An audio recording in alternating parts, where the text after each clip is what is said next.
Vakomana vachimama vanoziva kuti aiwa ndo mapolitical commentators munyika yeZimbabwe. Panapo otanga kurolla out maflyers amuri kuona emaprotest ekutanga achinzi no to corruption and then the other achinzi no to munangwa wa 2030. Sanapera mashoko atoona panguva iroyi vanhu amenozvaronga maprotest amuziva kuti aiwa ikoko kunonochowa munhu panguva inoyi zvashata. Sanapera mashoko anobuda nyoro pana munobva subscribe or like on the bell icon. Tipina muzere vakomana anobuda nyoro achiti it must be like this in every town. Everyone mobilizing themselves. Focus in communities. No to corruption in the 2030.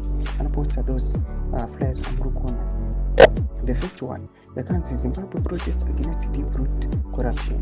When you have a resolution we demand a lifestyle audit of Wikino G5, transparency, accountability of all government tenders delivered.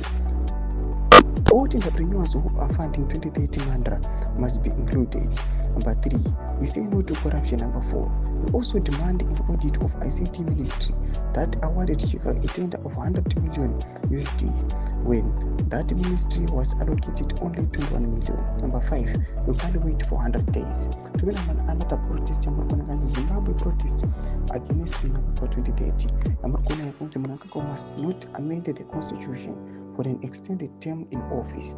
We refuse it as a nation. Adhere to the constitution of Zimbabwe. Thomas Parmuda Ayirolo Outman Chimama Chitaiwa is Rufana in every city. Wakomana they must start mobilizing.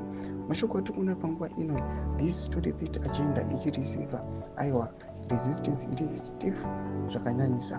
We are not aware at Suzuki Wakomana with the regime Wachat Kudi Pamsoro Pasho. Wakomana Namuta New York mobilize a millions province Wachat Kudi Pamsoro Pai no Kumana Tanyo Garu.